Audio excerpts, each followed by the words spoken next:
semua di dalam rumah Tuhan, bertemu dalam kasih-Nya, berkumpul dalam anugerah-Nya, bersuka cita semua di dalam rumah Tuhan.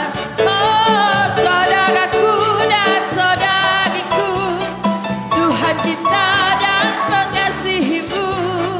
Mari bersuka cita semua di dalam rumah Tuhan. Biarlah musik mengalun Bapak Ibu dan saudaraku semuanya. Di lagu yang kita nyanyikan itu ada syairnya, bersuka cita semua, begitu ya. Tetapi kalau saya lihat dari sini wajahnya datar-datar aja loh. Mari Bapak Ibu dengan hati yang gembira, dengan sukacita yang luar biasa, kita mau angkat pujian ini lagi, bertemu dalam kasih-Nya, kita berikan senyuman yang paling manis untuk saudara-saudara kita, karena wajah-wajah saudara kita adalah wajah Tuhan, betul? Iya, kita nyatakan sukacita kita ketika kita bertemu dengan saudara kita, bertemu dalam kasih-Nya, bertemu dalam kasih-Nya,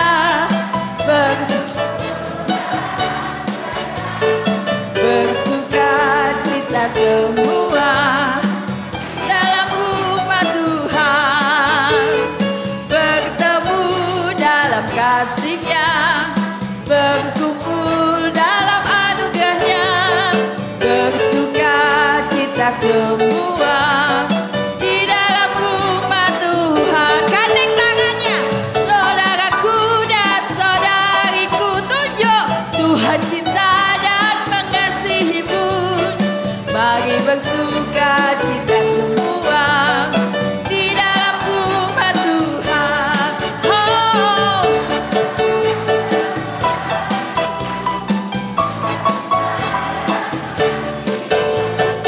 mari bersuka cita semua. Sekali lagi saudaraku dan saudariku, saudaraku dan ibu, mari bersuka cita semua di dalam rumah Tuhan. Mari bersuka cita semua di dalam rumah Tuhan. Puji Tuhan. Silakan duduk kembali.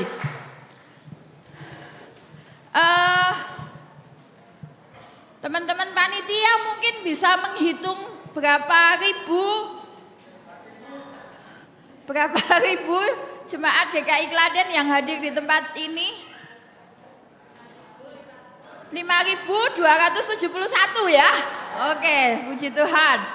Dari wilayah 12. Oke, 34. 56. 56 seragam. 78. Wow, pesu. Mirang.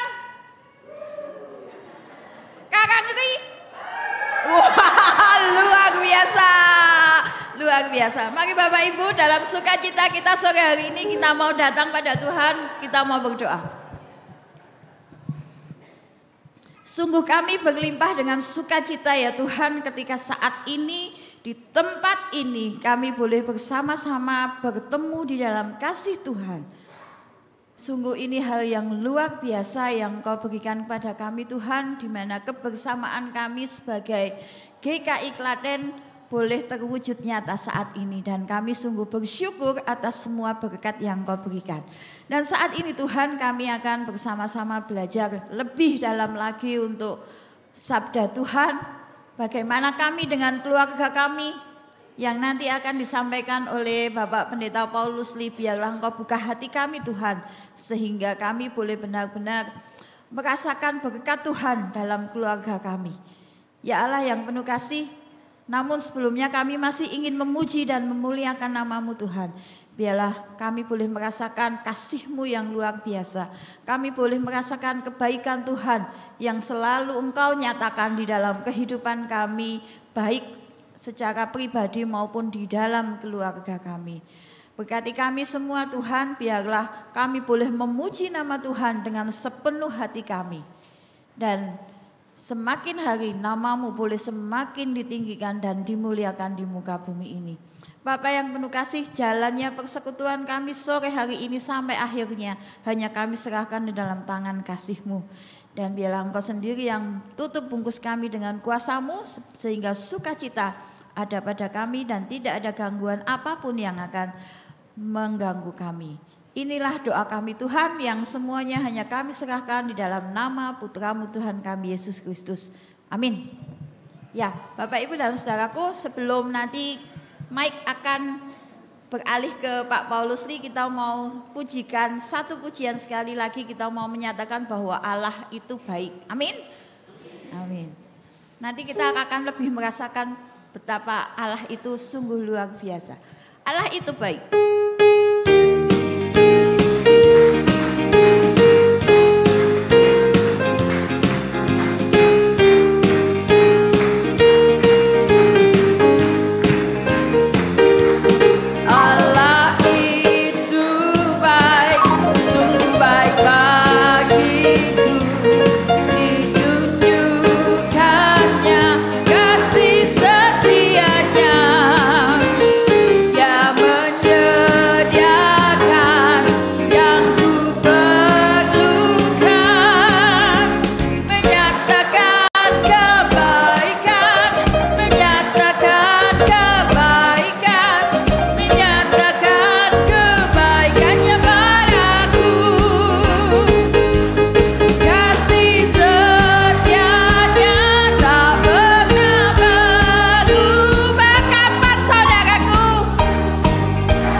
Menyatakan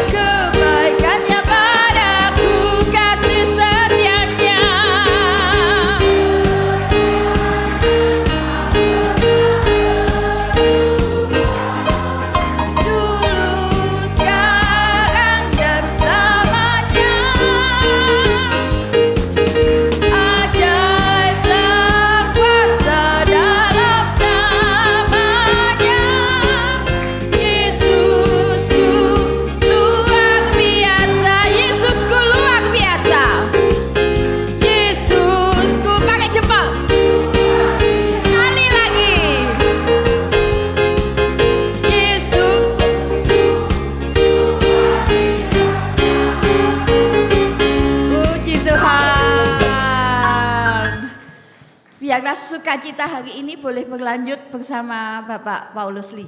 Dipersilakan Pak. Door prize-nya sabar ya Bapak Ibu. Tes. Terima kasih buat majelis jemaat dan Bapak Ibu sekalian. Hari ini betul-betul luar biasa.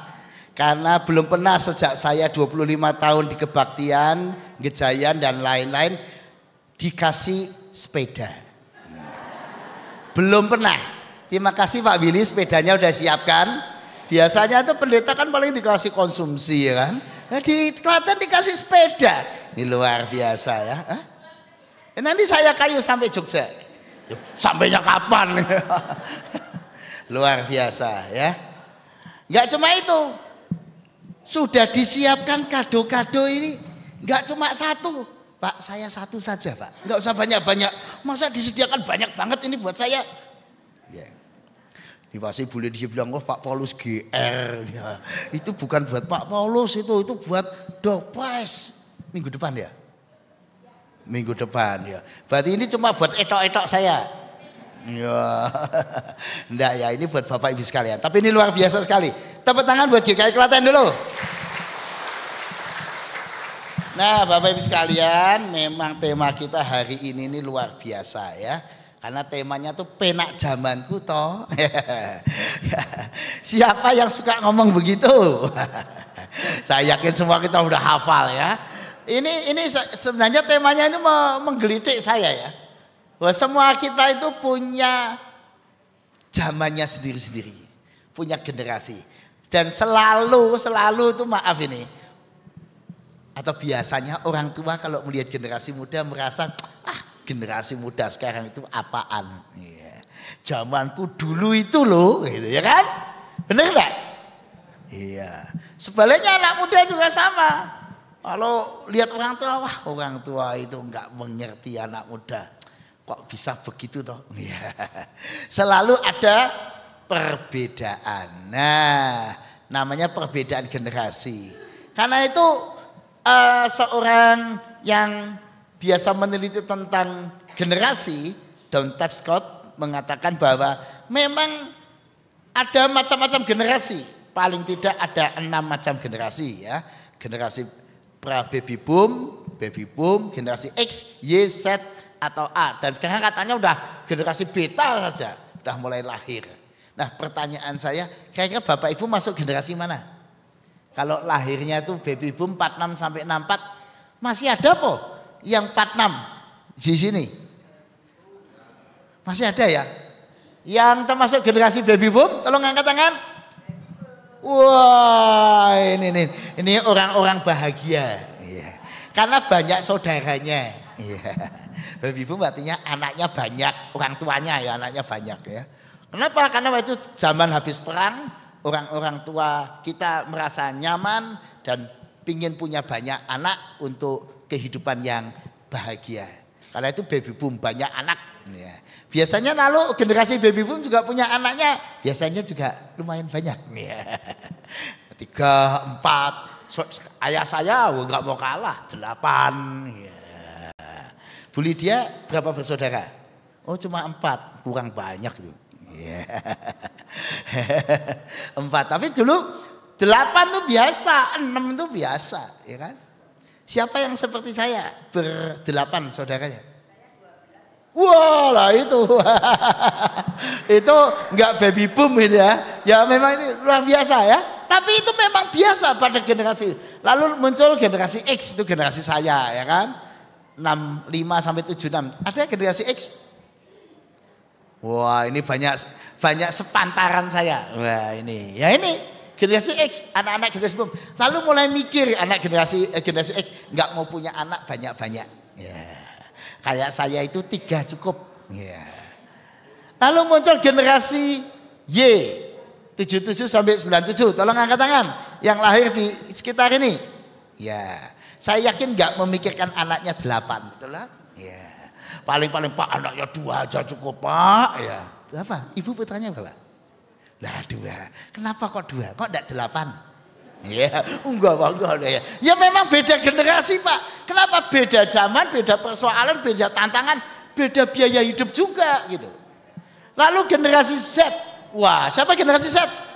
Di sini. Oh, wah itu perlu saya tanya. Masih mau punya anak enggak ya? Kalau anak generasi Z kadang-kadang Pak punya anak itu, maaf ini, tapi jangan dengarkan khotbah saya ya ini ya. Banyakan kalau saya tanya, Pak satu aja. Ya kalau dua ya sudahlah terpaksa nggak apa-apa. Tapi tiga enggak. Satu aja. Mengapa? Mungkin mereka belajar. Ternyata biaya hidup banyak sekali. Tentu bagi yang mampu ya itu. Lalu generasi alfa, wah ada generasi alfa di sini? Ada nih kan, yang lahir ya. Kalau itu saya nggak tahu itu. Generasi alfa ini nanti mungkin akan lain lagi nih. Karena mereka ini kan masih rata-rata ya maksimal sampai 12 tahun lah sekarang baru. Ini ada generasi beta dan pasti ada cara pandang yang lain terhadap generasi. Yang penting ada kita sadar bahwa ternyata itu tiap generasi beda. Ini saya tidak bermaksud apa ya. Kalau kita nyanyi lagu kayak tadi, kita yang generasi, kita kan happy banget ya. Allah itu baik, sungguh baik bagiku. Tapi coba tanya anak-anak kita, ayo. Seneng gak nyanyi lagu itu? Iya. Ya senengnya lagunya lain ya. Apalagi anak remaja ya. Mungkin lagunya bisa lain. Seleranya lain. Kalau kita suka lagu-lagu yang mendayu-dayu zaman lagu-lagu itu loh tahun 90-an ya kan. Lagu-lagunya Bruri, wih, lagu yang mendayu-dayu, lagu-lagu klasik apa? Zaman sekarang anak sekarang sukanya K-pop, ya lagu-lagu pop. Wah, beda selera zamannya, beda musiknya, beda filmnya, beda hobinya, beda makanannya juga. Ya. Kalau anak-anak kita suka makan apa, Bapak Ibu? Makannya sebelah. Anak kita sukanya makannya apa? Pizza, McD, KFC, pokoknya makanan-makanan model itu. Beda makanannya, beda fashionnya. Oh, sama anak sekarang maaf ini. Kemana-mana anak putri ya, pakai celana pendek. Wah, relax saja, enggak masalah. Karena buat mereka itu fashion. Nah, coba ibu-ibu pergi keluar pakai celana pendek. Wah, heboh GKI Klaten. Ya. Tapi anak-anak kita enteng aja celana pendek, enggak apa-apa. Kenapa? Beda fashionnya. Nah, itu saya alami soalnya di Gejayan. Itu ada ibadah siang yang banyak anak remaja itu, pemuda maksudnya. Itu wah, kadang-kadang masuk tuh dengan pakaian maaf ini, yang kekinian. Yeah. Maksudnya kekinian itu bahannya terbatas. Yeah. Bahannya terbatas. Wah itu kalau yang datang penatuannya di situ risih mesti ya. Wah kebaktian kayak begitu, nggak sopan. Tapi bagi mereka sopan-sopan saja, enteng saja. Ada yang batang pakai kaos, pakai apa? Memang dunianya lain, seleranya lain, lingkungannya lain, nilai-nilainya juga lain, etikanya lain ya. Dulu zaman saya masih muda kalau ngomong sama orang tua itu nggak berani mendelik begini kan nggak berani ya. Masih ya Pak, ya Mas sampai bungkuk sedikit ya kan. Apalagi orang Jawa kan permisi begini kan. Kalau sekarang anak sekarang, Pak gimana Pak? Ya udah satu Pak, mau papai dulu. Itu etikanya memang lain. Mereka mungkin tidak bermaksud tidak sopan, tapi ya beda zaman. Bisa terjadi begitu. Tapi yang penting adalah berbeda tidak mesti harus konflik. Ya mesti harus konflik. Nah karena itu supaya kita nggak konflik kita mengerti sedikit lah tentang perbedaan dulu. Sebelum nanti kita membaca sebagian firman. Digital native atau generasi sekarang generasi digital itu menyukai kebebasan, suka bermain, ekspresif, cepat, suka browser, mengunggah, interaktif, suka berkolaborasi. Tapi juga katanya generasi anak muda sekarang sedikit cuek dan egosentris. Ya, kenapa? Karena mereka sibuk dengan gadget di tangannya. Kalau dulu kan mainannya nggak ada kayak begini. Zaman saya masih kecil mainnya sepak bola dengan tetangga, ya kan? Main perang-perangan. Kalau naik sepeda ini wah keliling kampung itu udah ya. Zaman dulu. Tapi sekarang anak kita lebih banyak di rumah pakai gadget. Pulang sekolah les, habis les belajar, main gadget, game. Nah, dulu kan kita nggak begitu. Zaman kita muda-muda dulu anak generasi X, generasi baby boom muda mainnya kan lompat tinggi sama tetangga-tetangga, ya kan? Lalu mainnya apa lagi? Bapak Ibu waktu masih muda mainnya apa? Hah? Backland. Wah, itu udah sebagainya. Pokoknya permainan yang melibatkan banyak orang, permainan sosial. Tapi anak sekarang permainannya individu. Jadi membuat mereka lebih cuek. Pacarannya juga lain. Ayo, dulu caranya Bu Lydia pacaran gimana? Ayo. Dulu maaf suaminya itu kalau apel bagaimana? Cara kenalinya? Zaman dulu yang namanya pacaran itu atau mau nembak atau mau mesti datang ke rumah, betul kan? Rumah dengan malu-malu, pokoknya pertemuan di rumah. Anak sekarang nggak perlu bertemu di rumah, bertemunya di HP. Ya. Jadi kalau tanya, lo kamu itu kok nggak pernah datang? Lo kita ngobrol tiap hari, Oma. Oh, jadi pakai handphone, nggak pernah apel. Iya, nggak pernah apel. Ya mungkin kalau sudah jadian bener, mungkin baru apel. Tapi perkenalannya lewat Facebook. Dulu kan datang, wah kalau yang maaf ini, kalau yang terkenal dan tambah, waduh tiap hari bisa banyak cowok datang ke rumahnya, ya kan? Ingat masa muda dulu, ya? Ingat gak masa muda dulu? Beda, dunia caranya mengekspresikan perhatian dan beda. Tapi karena mereka sibuk, sibuk dengan diri sendiri, permainannya game diri sendiri. Apalagi pandemi, wah pandemi memperparah komunikasi. Karena mereka banyak di rumah, belajar di rumah, lewat Zoom, online. Akibatnya mereka lemah dalam berkomunikasi. Dalam tanda petik lebih pemalu dalam bersosialisasi. Berbicara verbal dengan orang lain lebih terbatas.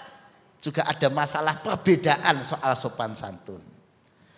Ini karena masalah pandemi lebih memperparah komunikasi mereka satu sama lain dengan orang generasi lain. Jadi ini memang sebuah persoalan yang dihadapi teman-teman kita generasi muda. Nah, oke. Saya izin minum dulu ya. Ini soalnya sudah disediakan sama Pak Willy dulu. Dari tadi Pak Willy melihat saya, Pak diminum Pak, diminum. Ya oke.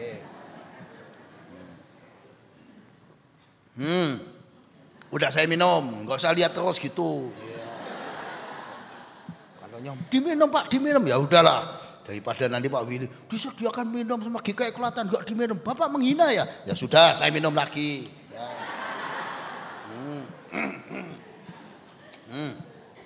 Nah, karena perbedaannya banyak tadi, generasi yang berbeda. Yang satu sejak kecil bersosialisasi dengan baik, memang permainannya permainan sosial. Yang satunya lebih banyak dengan diri sendiri, permainannya diri sendiri. Kalau sampai rumah sibuk dengan diri sendiri, gadgetnya. Lucu saudara kalau saya lihat anak saya. Nak, kamu gak main? Lah ini Pak baru main. Loh kamu kok gak mau ketemu orang? Lah ini baru ketemu orang. Loh saya kaget ya. Ternyata dia tuh main catur di gadgetnya. Loh kamu main sama siapa? Lah ini Pak. Saya dilihat, kaget saya. Dia melawan caturnya tuh, game catur anak sekarang itu. Itu lombanya cuma 3 menitan kira-kira. Itu salah satu yang dimainkan anak saya 3 menit. 3 menit ini lawannya orang Amerika. Selesai teng-teng. Sebentar lawannya orang Australia. Wih. Tiap 3 menit ganti lawan seluruh dunia sudah. Wih keren dah. Itu permainan anak sekarang. Waduh. Cepat sekali 3 menit dong. Jadi caturnya nggak model lama-lamaan kayak zamannya kamu itu loh Pak. Itu main catur nih pendeli-pendelian itu lihat papan catur.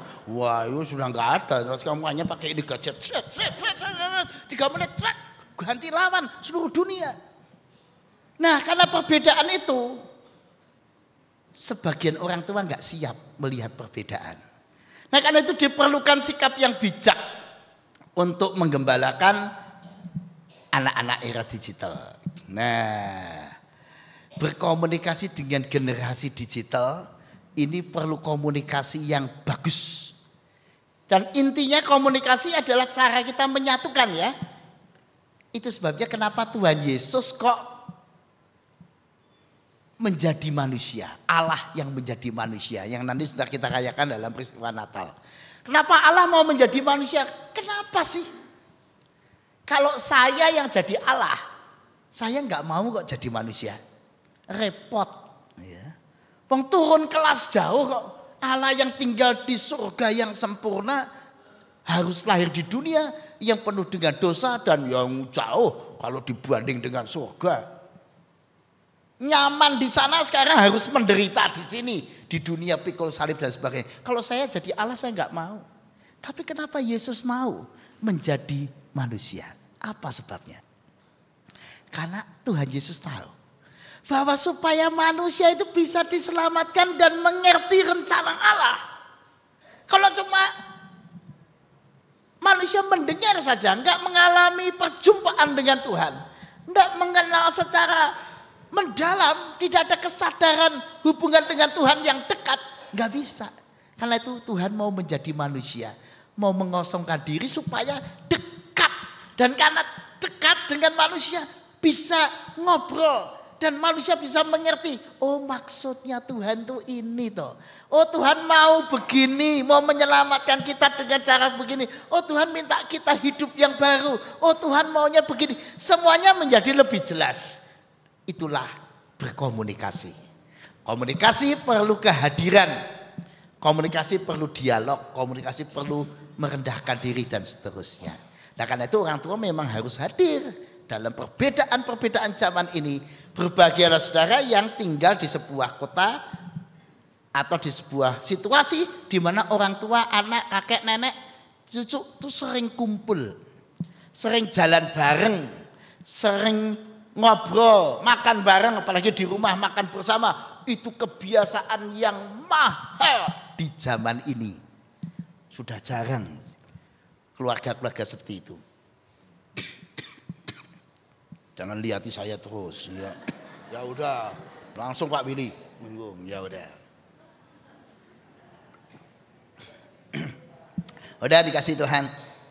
Berbahagialah yang masih seperti itu. Masih ada keluarga yang bapak, ibu, kakek, nenek, cucu sering kumpul makan bareng, jalan bareng. Masih ada, tolong angkat tangan. Yang masih angkat tangan? Oh masih ada. Tapi dari sekilas ini berarti sudah jarang. Betul kan? Jadi berbahagialah yang masih begitu. Kenapa? Dengan masih bersama-sama itu membuat teman-teman, hubungan orang tua, anak itu komunikasinya enak, nyambung. Karena hadir. Tapi tidak masalah kalau kita tidak seperti itu karena memang zamannya berbeda. Jangankan itu, sekarang antara anak saja komunikasinya belum tentu. Ayah, ibu, anak-anak kumpul ngobrol bareng, waktunya langka. Kayak saya termasuk. Anak saya pulangnya nanti malam. Yang satu pergi. Ini tadi baru saya telepon, Pak baru pulang. Oh ya, pulang 4:30. Lalu acara apa? Oh jam 6 mau les. Loh saya pergi lagi. Belum ketemu saya udah mau les itu jam 6. Yang satu, oh enggak Pak saya mau ini satu. Wah 3 anak gak pernah ketemu. Ya makanya kita pas ketuanya malam jam 9, jam 10 malam itu kita baru kumpul ngobrol bareng. Wah itu jadi kumpul itu mahal. Tapi berbahagialah yang masih. Yang penting kita ingat ini. Seberapa sehatnya keluarga dapat diukur dari seberapa sehatnya komunikasi dalam keluarga itu. Seberapa sehatnya komunikasi. Jadi sehatnya keluarga diukur dari komunikasinya. Kalau suami istri masih sering jalan bareng, ngobrol bareng, makan bareng, itu berarti suami istri itu sehat. Orang tua dan anak dan sebagainya. Tentu saja komunikasi sekarang juga bisa pakai alat-alat canggih. Tetapi banyak hari ini yang punya persoalan dengan komunikasi. Waktunya tidak ada dan sebagainya. Pertanyaannya, mengapa saya sulit berkomunikasi dengan anak-anak saya? Mengapa saya sebagai orang tua sulit ya ngomong dengan anak-anak muda? Pak kok sulit banget sih ngomong sama mereka. Mereka ini kok sepertinya orang yang gak bisa diajak bicara. Kenapa ya? Apa yang salah? Gak ada yang salah. Tapi memang kita dibangun dari dunia dan pengalaman yang berbeda. Misalnya orang tua seperti saya misalnya atau Bapak Ibu, kalau dulu kita suka direndahkan oleh orang tua atau oleh teman kita, lalu kita tumbuh jadi orang yang mudah tersinggung. Nah, nanti kalau dia punya anak, ya mudah tersinggung. Dan tanpa sadar orang yang direndahkan, yang mudah tersinggung itu akan merendahkan orang lain. Dalam tanda petik, seringkali terjadi seperti itu. Orang yang menjadi korban lalu jadi pelaku. Kalau dulu kita sering dikritik, lalu kita menjadi orang yang mudah defensif. Suka membela diri, suka membentengi diri. Nah kalau kita jadi orang tua, lama-lama kita juga pengaruh masa lalu yang tidak bagus itu bisa dialami juga oleh anak-anak kita. Kalau kita dulu suka didiamkan, membuat kita punya perasaan yang sakit di hati.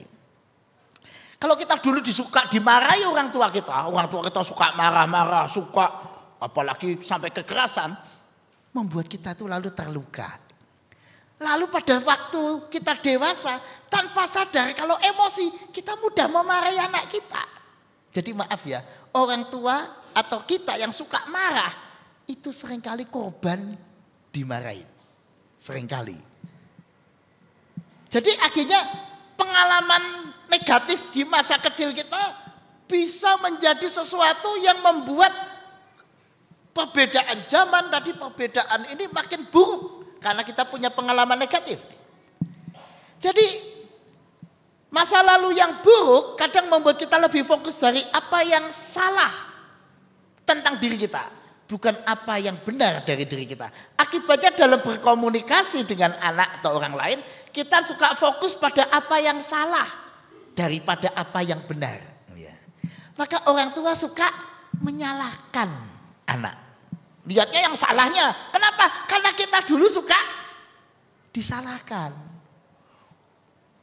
Kakek nenek kita kalau ngomong sama kita, kamu tuh salah loh, begini loh, nggak jadi orang kok nggak ada benernya, gini. Lalu pikiran kita selalu salahnya, salahku, salahnya, salahku. Akibatnya begitu kita dewasa kita kan terluka.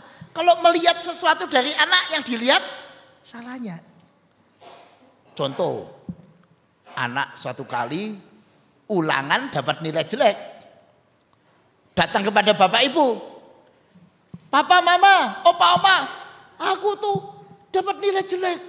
Baru kali ini loh aku dapat nilai seperti ini. Kira-kira jawab bapak ibu apa?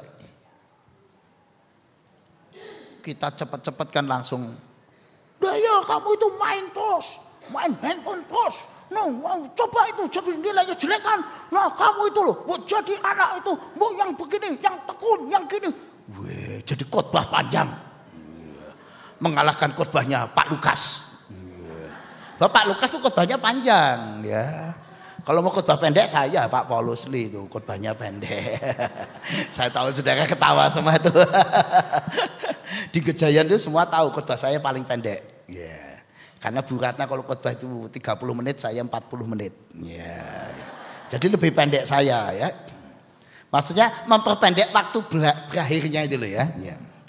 Nah, yang mau saya katakan, kita tuh mudah lihat negatifnya orang karena kita dulu juga mengalami terluka. Jadi itu makin memperparah perbedaan. Jadi kenapa anak muda kita itu kalau makin hari kok makin keras kepala, sulit untuk mendengar.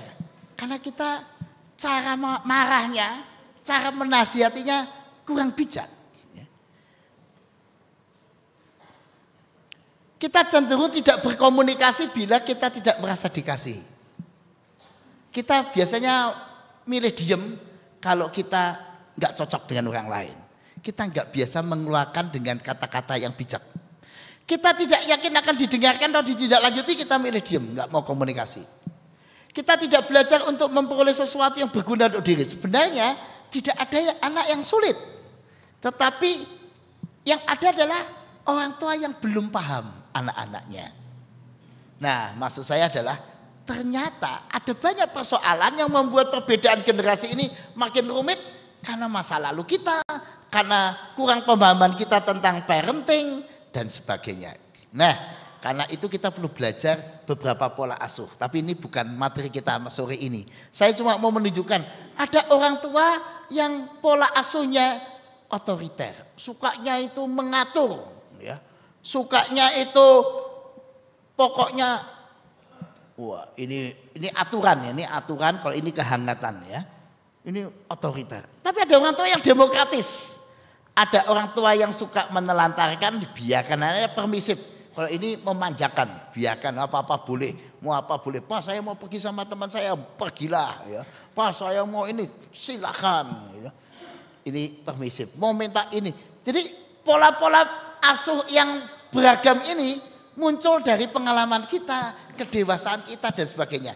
Nah, ini akan menimbulkan persoalan dalam perbedaan. Nah, yang bagus yang mana? Yang mana Bapak Ibu? Orang tua yang demokratis. Demokratis itu sisi aturan harus ada. Jadi orang tua harus punya aturan, ya, punya aturan. Kalau kamu pulang maksimal jam sekian. Kalau lebih harus memberitahu, harus ngomong. Enggak ada caranya tiba-tiba pulang semaunya. Jangan. Enggak boleh. Kalau kamu main handphone boleh, tapi ingat waktu. Khususnya pada musim ujian nggak usah main game dan sebagainya, nggak ada game dan sebagainya. Kita harus punya aturan. Orang tua yang nggak punya aturan, terserah lah Pak. Anaknya mau main game tiap hari mau sampai, itu saudara melakukan permisif, ya, tanpa aturan, minus aturan. Ini menimbulkan anak-anak yang sulit nanti, ya. Tapi di sisi lain demokratis harus diiringi dengan kehangatan hubungan. Ya. Nah maksud saya, jadi kita akan membuat lebih mudah hubungan kita di tengah perbedaan-perbedaan itu kalau kita punya pola asuh yang benar, yang demokratis. Otoriter tidak membuat lebih baik. Nah ini kehangatan, ini kontrol perilaku. Nah sekarang pertanyaan, Pak lalu bagaimana kalau demikian sebaiknya? Nah mari kita belajar dari firman Tuhan. Di tengah perbedaan-perbedaan ini 1 Timotius 5 ayat 1 dan 2. Mari kita baca sama-sama ya. Yang 1 dibaca wilayah 1, yang 2 dibaca wilayah 2. Ayo mulai 2, 3, play 1.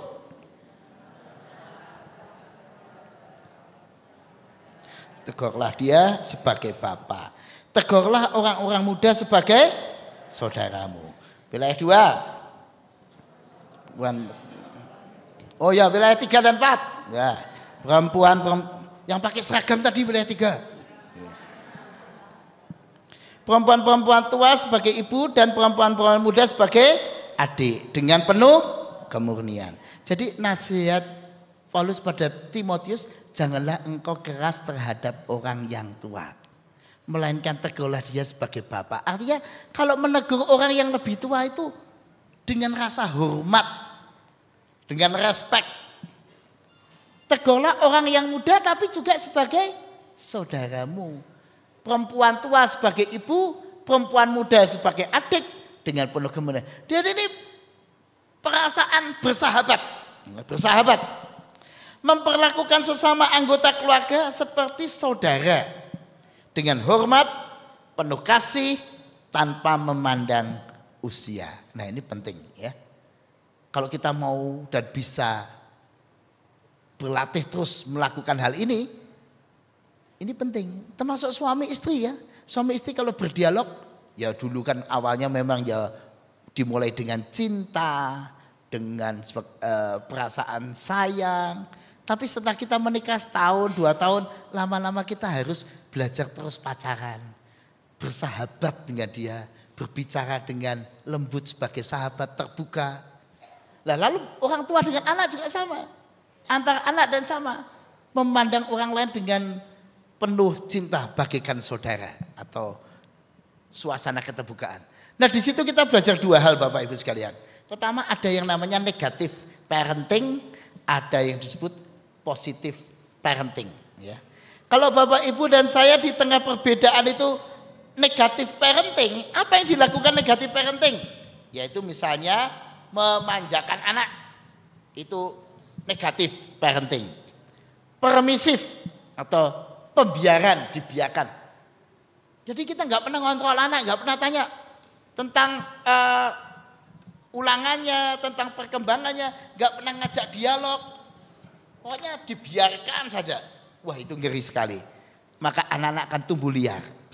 Maka tidak heran jarang orang tua yang diajak ngobrol sama anaknya. Sekarang saya tanya, siapa bapak ibu di sini, opa oma yang anak atau cucunya pernah ngomong begini, "Mah, aku sedang jatuh cinta." Sama siapa? Sama temanku. Siapa yang pernah dicurhati saya sedang jatuh cinta? Ayo angkat tangan. Oh ada ya. 2, 3, 4. Bapak-bapak? Cuma saya?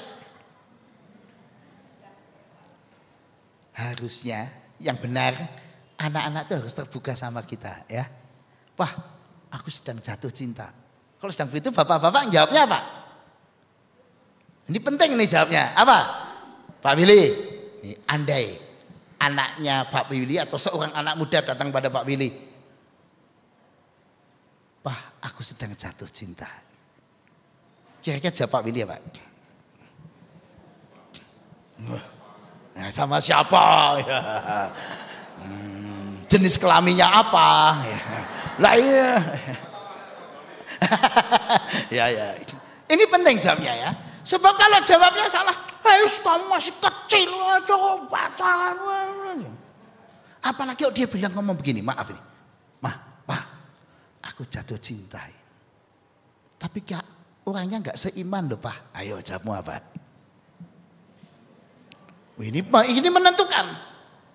Kalau Anda jawaban, ayo nggak apa-apa, Yesus menciptakan semua bangsa, udah nikah ya udah, boleh ya. Ya sudah. Atau bagaimana? Jawab Anda itu bagaimana? Ini penting banget. Tapi begitu, pokoknya tidak, awas kamu, kalau ketemu dia pindah sekolah. Kalau Anda mulai dengan marah-marah, besoknya dia nggak ngomong lagi, betul kan? Wah, papa mamanya dicurhati, cucunya cuma marah aja kok. Ya. Itu namanya negatif parenting. Bisanya cuma marah, ya nggak enak diajak ngobrol. Berlakukan dia seperti apa tadi yang pertama? Sahabat, saudara. Walaupun kita lebih tua, perlakukan anak kita. Gimana toh dek? Kamu kenapa? Ya Pak, aku tuh kalau lihat dia kok lalu deg-degan. Orangnya ganteng ya Pak. Tapi nggak seiman, gimana ya? Perlakukan dek. Kita ajak dialog. Jangan cepat-cepat di awal. Pokok begini, salah menurut Alkitab itu dosa. Wah, malah khotbah. Wah. Jangan orang tua itu khotbah nanti ya, nah, jangan khotbah, jangan marah-marah, jangan. Tapi juga jangan pembiaran, jangan. Dialog sebagai saudara tadi. Gimana tuh dek? Ya kamu ya. Oh papa ya dulu pernah punya pengalaman seperti itu. Tapi kemudian papa bertanya dulu dalam diri papa. Apa benar ya orang ini tepat buat papa ya? Apa benar dia itu dari Tuhan? Gimana nek menurutmu dek? Ayo seharusnya kita gimana toh? Ayo dialog. Sehingga dia takut. Ya Pak tapi aku tuh gini. Dialog. Biarkan dia mengeluarkan perasaannya, pendapatnya, pikirannya. Macam-macam.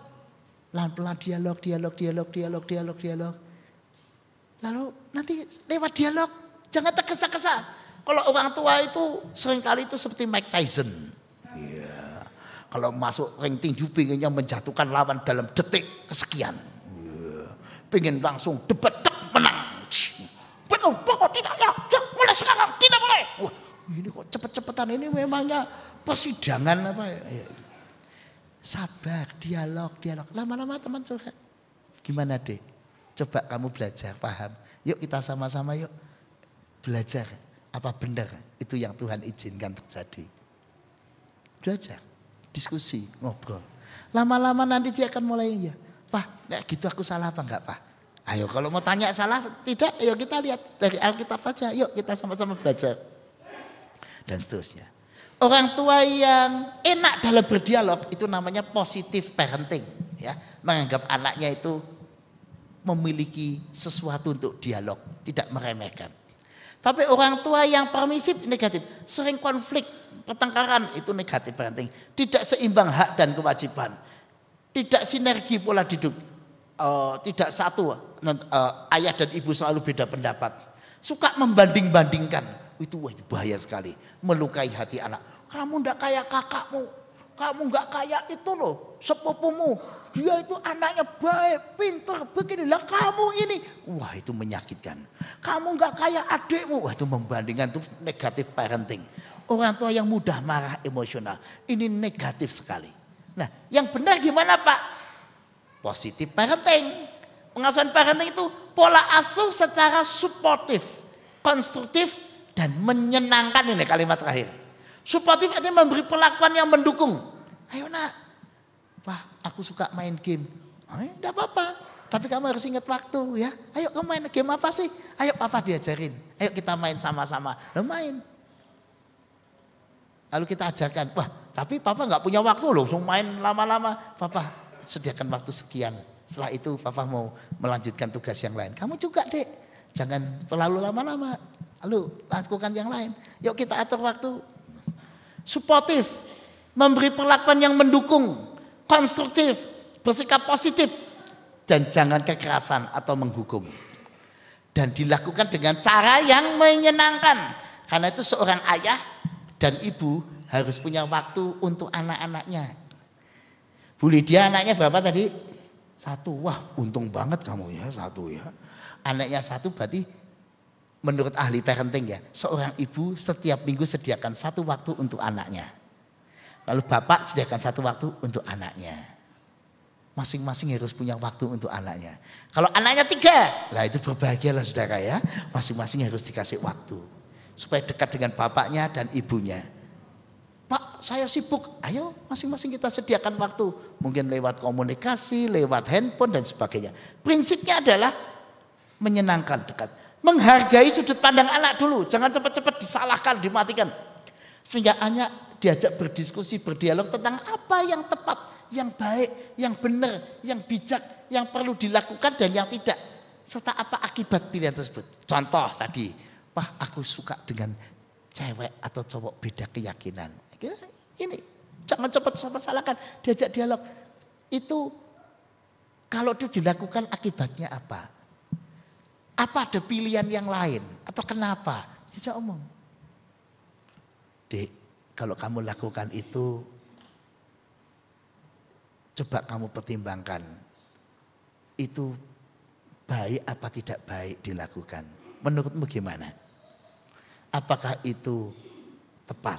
Nah kalau itu kamu lakukan, apa yang akan terjadi? Dari sisi firman, dari sisi masyarakat, gereja, keluarga, ayo. Menurut dirimu bagaimana? Kita ajak dialog. Dan seterusnya. Dan orang yang membimbing dengan baik membuat sudut pandang anak itu dari tadinya cuma pokoknya ini jadi luas. Nah, ada alternatif lain loh. Coba bayangkan kalau kamu menikah dengan yang beda keyakinan, nah, kamu akan punya persoalan dengan perbedaan itu. Kamu akan punya persoalan ini. Kalau kamu menikah dengan yang kepercayaan sama, kamu akan punya kehidupan yang lebih menyenangkan. Kamu sekeluarga bisa Natal bareng, Paskahan bareng, doa bersama tiap malam seperti keluarga kita ini. Coba kamu bayangkan. Kalau kamu menikah dengan beda keyakinan, bayangkan nanti anak-anakmu bingung enggak kira-kira? Bayangkan anak-anakmu besok bingung enggak? Kalau kamu menikah dengan iman yang sama, coba bayangkan nanti anak-anakmu bagaimana? Ini loh, kita yuk belajar sama-sama ya dari para ahli. Apa yang katakan para ahli tentang perbedaan? Dampaknya apa? Jadi menghargai anak tapi sekaligus membuat anak punya wawasan yang luas. Itulah positif parenting. Ini kok enggak bisa di next ya? Nah ini. Wih, malas kok mau jadi ngebut. Ya. Nah, yang kedua, mari kita menyikapi perbedaan-perbedaan itu selain dengan positif, tapi juga dengan kesadaran bahwa di tengah perbedaan butuh kesabaran, pengertian, dan pengampunan. Wah. Kenapa? Karena beda usia, seringkali memang beda nilai-nilai. Anak-anak sekarang, maaf ini pernah saya diskusikan soal altar, mimbar. Jadi majelis jangan tersinggung ya Pak Willy. Anak-anak muda dan orang tua saya ajak diskusi tentang mimbar. Bagus mana mimbarnya? Seperti ini, ceret, kayak begini. Atau seperti ini, ceret. Atau seperti ini, ceret. Yang anak muda milih yang mana? Ayo. Milih yang altar yang simple. Maaf ini, bukan yang seperti ini. Anak muda milih yang cuma satu tok, kecil, simple. Kalau orang tua pasti gak setuju. Oh, enggak khidmat, enggak agung, enggak, waduh, gereja kok mimbarnya kayak begitu, ya kan? Kalau anak muda enggak, yang bagus itu yang simple. Wah, itu penelitian diskusi dengan anak muda. Ternyata saya juga, ternyata beda ya. Beda nilai, beda pandangan dan sebagainya. Tapi tidak apa, perlu kita dialogkan. Roma 15 ayat 7, sebab itu terimalah satu akan yang lain sama seperti Kristus juga telah menerima kita untuk kemuliaan Allah. Tuhan yang menerima kita dengan perbedaan masing-masing. Jadi kalau heran kalau kita di GKI Klaten atau di sebuah gereja ada perbedaan pendapat tentang konsep mimbar, tentang musik, tentang pelayanan, tentang kegiatan. Wajar saja. Kenapa setiap generasi punya dunianya. Nah, kalau kita bijaksana sebagai orang tua, ya kita kasih wadah. Ya anak muda, ini kamu suka musik seperti itu ya, ayo. Ya, tapi jangan lupa ya, kalau di gereja kita, ya ajarannya seperti ini, pengajarannya, musiknya, ayo silakan. Tapi ingat pengajarannya, teologinya dan sebagainya. Sikap yang penuh sabar, pengertian yang ekstra dan pengampunan. Tanpa itu kita akan jadi orang tua yang taunya cuma menyalahkan, seolah generasiku paling baik, generasi sekarang ini ugal-ugalan, generasi sekarang itu nggak mau tahu, suka begini, wah begitu, wah itu jangan saudara. Yang terakhir, selalu rendah hati, lemah lembut dan sabar dalam memelihara persatuan roh. Ya.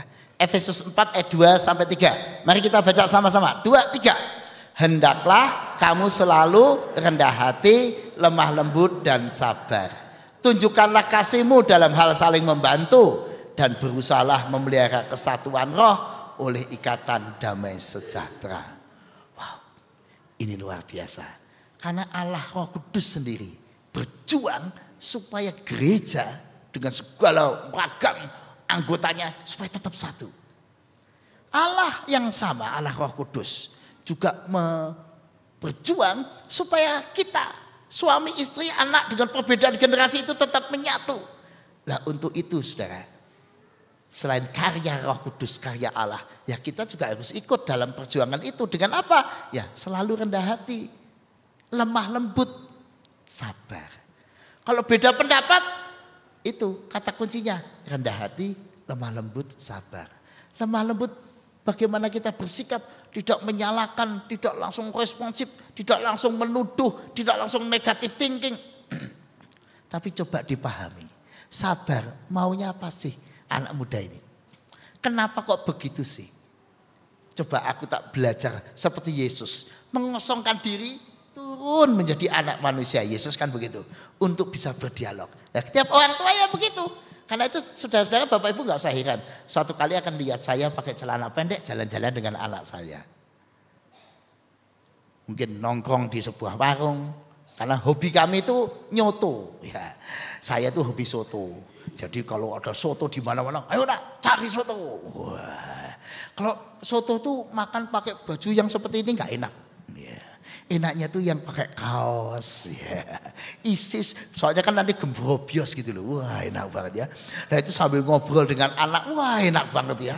Waduh luar biasa. Nah yang mau saya katakan, kadang-kadang untuk berdialog kita butuh kerendahan hati. Apa tuh yang mau disampaikan anak, sampaikan dengan lembut, kesabaran. Tunjukkanlah kasihmu dalam hal saling membantu. Saudara, anak yang merasakan sentuhan kasih, anak itu akan merasa diterima. Anak yang diterima, anak yang akan terbuka. Anak yang terbuka, anak yang bisa diajak dialog. Anak yang bisa diajak dialog, maka dia akan merasa jarak antara orang tua dan anaknya walaupun beda usia, beda dunia semakin sedikit, lama-lama dia mengerti. Oh ya. Ternyata papaku, mamaku beda pendapat dengan saya, tapi nggak masalah. Kenapa? Karena memang beda dunia, tapi nggak masalah. Buktinya dengan saya saja juga nggak masalah. Perbedaanku diterimanya. Nah inilah. Dan yang paling penting lagi, jadilah teladan dalam perbedaan atau sikap dalam perbedaan. Saya tahu setiap kita hari ini sedang bingung. Nggak usah hanya saudara, semua orang tua sedang bingung menyikapi anak-anak muda sekarang. Bahkan gereja saja sedang bingung menyikapi anak-anak muda sekarang. Sehingga gereja bingung, coba tuh rapat majelis kalau suruh bicara, mau gimana melayani anak muda sekarang? Pasti bingung, oh gini, wah kalau begitu bingung. Semua sedang bingung, tapi nggak apa-apa. Kita sedang berjuang dengan cinta. Dan yang berita baiknya adalah bonus demografi Indonesia. Sekarang ini makin lama makin banyak generasi muda atau generasi dewasa tua? Makin banyak mana? Kalau sekarang sudah sedikit lebih banyak generasi muda. Sekitar kalau saya tidak salah 57%, hampir 60%. Maka nanti kalau pemilu ini, pemilu tahun depan yang sedang rame-ramenya ini, calon-calonnya ini, nanti yang banyak menentukan anak muda. Kenapa? Karena jumlah mereka tuh banyak banget. Dan mereka punya cara pandang yang berbeda. Nanti pemilu 4 tahun lagi, atau 5 tahun lagi, wah itu lebih ngeri lagi. Wah anak muda akan lebih banyak lagi. Nah kalau itu terjadi, maka ya mau tidak mau gereja harus berubah. Menyikapi perbedaan dan generasi muda. Kita orang tua juga harus berubah. Cara parentingnya, cara melayani anak kita, berbicara dengan cucu kita, dunia berbeda. Ini bukan ngajari ya, tapi salah satu yang dialog saya tadi malam dengan beberapa penatua Gejayan ya. Kita sedang berdialog. Apa katekisasi masih perlu ya? Seperti dulu, tiap Senin. Wah saya kalau masih tiap Senin selama berminggu-minggu loh. Lalu mulai, anak muda kita nggak bisa, tiap hari les kok. Pulangnya malam, kerjaannya banyak. Lalu gimana? Bagaimana kita membuat katekisasi liburan saja? Di hari libur bulan Juni-Juli, udah liburan katekisasi drill. Wah, kayak pesantren kilat. Ya. Gimana? Saya senang karena beberapa teman-teman penatua, wah bagus, coba. Wah bagus nih. Kalau orang tua penatua berani ngomong coba itu bagus. Lalu ada yang pendapat yang lebih, dalam tanda petik lebih luar biasa lagi. Nah itu juga terlalu lama. Kita adakan camp aja, camp katekisasi. Wah, retreat. Retreat. Jadi sudah berapa hari katekisasi selesai katekisasi. Wah, kenapa? Ya anaknya sibuk semua. Oh, ini bukan berarti Anda harus begitu. Ini kan diskusi itu ya. Maksud saya, kenapa? Karena ini orang-orang tua yang mau mencoba memahami anak muda. Nah, bagaimana baiknya? Ya terserah nanti. Nah, jadilah teladan. Orang rendah hati itu terbuka. Jadi yang paling penting sekarang adalah setiap kita memikirkan apa yang dipikirkan Allah. Kira-kira Tuhan itu mau apa ya? Kok saya dikasih anak seperti ini, cucu seperti ini. Apa yang harus saya lakukan? Jika Yesus dalam situasi saya, apa yang akan dia perbuat? Nah itu, bagaimana? Dan ada satu hal yang mungkin Bapak Ibu perlu belajar tentang yang namanya calling. Calling itu panggilan. Setiap anak itu punya panggilan hidupnya sendiri-sendiri. Nah kita belajar dari itu. Ayahnya Putri Aryani itu loh. Yang main piano di American Got Talent. Dan itu mencengangkan dunia. Anak yang buta sejak kecil. Nah, itu ayahnya hebat. Sampai ayahnya itu mengorbankan pekerjaannya. Memberi curah waktu sepenuhnya. Kenapa? Karena ayahnya itu memahami panggilan anaknya. Anaknya sejak kecil bilang, saya ingin jadi pemain piano. Saya ingin belajar musik di Amerika. Saya mau ini, saya ini. Ayahnya mendengar itu. Oke, kamu mau seperti itu. Baik. Ayahnya menyekolahkan anaknya di tempat di mana anak itu ingin bertumbuh. Dan betul-betul pergi ke Amerika. dan ikut American Got Talent dan seterusnya. Yang mau saya katakan Bapak Ibu, ini orang tua yang mengerti panggilan anaknya. Oh anakku yang paling kecil ini, wah ini kita besok jadi arsitek ini. Ya. Kamu mau jadi apa nak? Wah aku tuh mau begini. Ayo belajar sama, yuk belajar. Ini namanya orang tua yang memahami. Nah, setiap anak ada panggilannya. Tiap cucu saudara punya panggilannya. Ayo. Buat mereka memenuhi panggilannya. Jangan sedikit-sedikit baru gambar. Dek, gambarmu jelek. Gak usah dilanjut.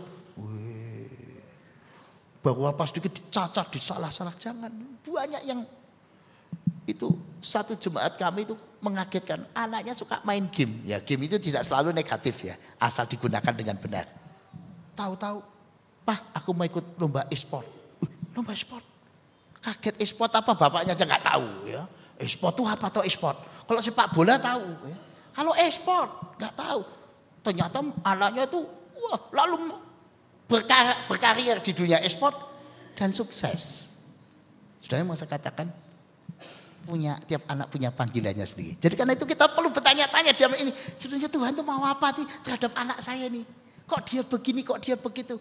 Mari kita selalu terbuka pada panggilan. Termasuk gereja. Nah untuk itu jalan yang terakhir adalah penyangkalan diri. Sebagai orang tua harus berani bilang, Tuhan, aku mau menyangkal diri dan memikul salib, mengikut Tuhan.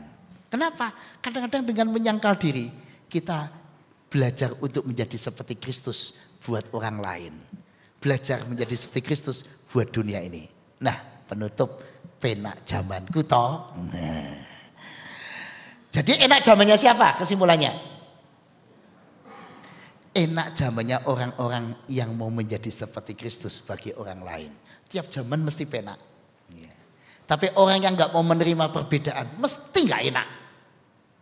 Mesti susah. Tapi orang yang mau menerima perbedaan, mau bersikap yang benar pada generasi yang berbeda, mesti enak. Jadi Bapak Ibu mau ke penak apa mau ke tidak penak? Ya. Kalau mau penak ayo kita terus menjadi bagikan Kristus bagi dunia. Bagian Kristus mau berdialog. Baik, saya mau stop di sini. Apakah ada 1-2 pertanyaan? Silakan. Ada pertanyaan? Silakan Pak. Syukur tidak bertanya malah Pak saya mau lanjutkan. Wah bagus ya. Silakan Pak ya. Pak ada mic. Tapi mohon maaf karena ini kita orangnya banyak dan waktunya singkat. Mungkin bisa singkat pada tepat. Silakan Pak.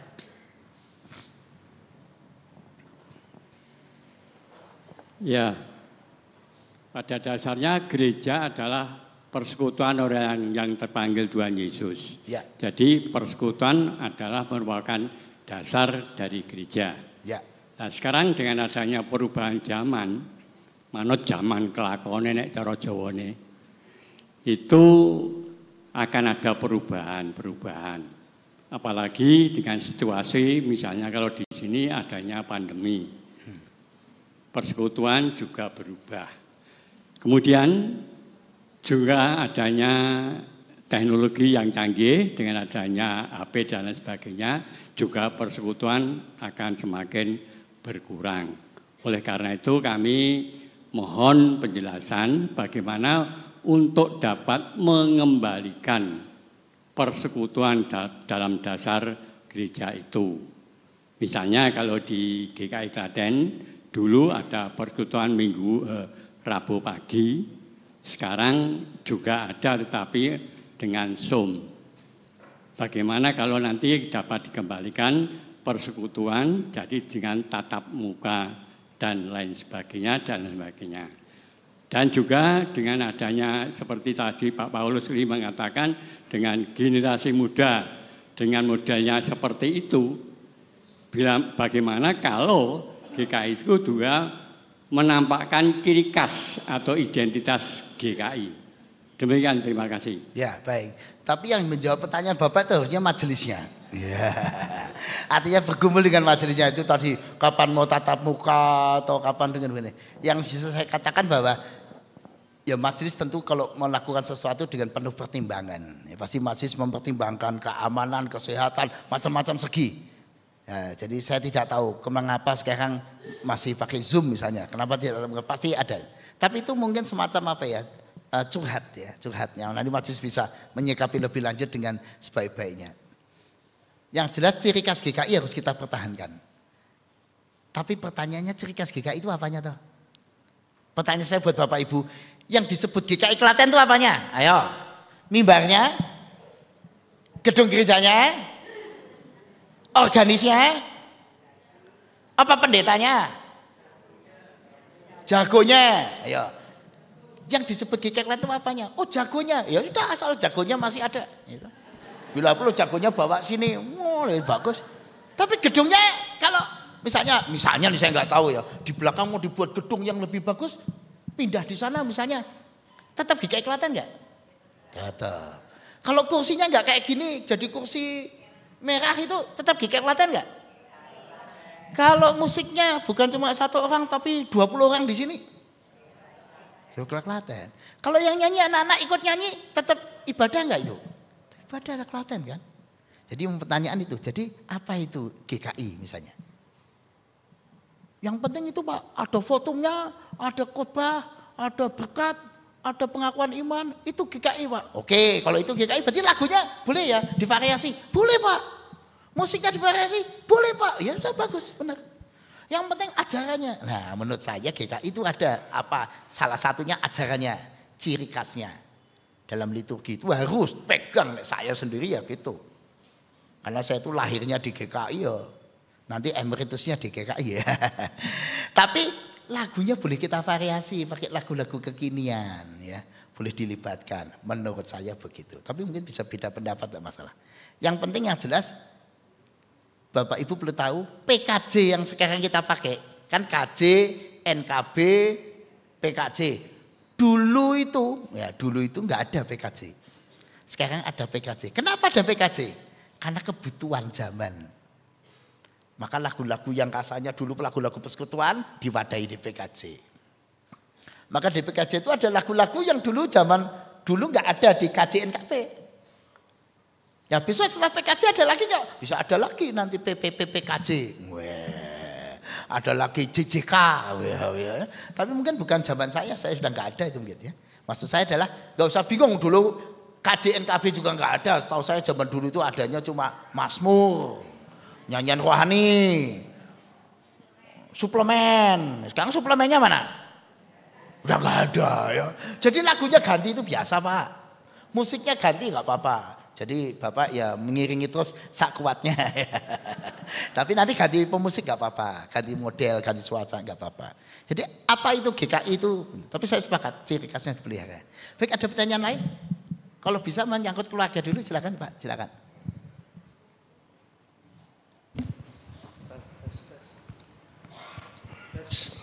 Tes.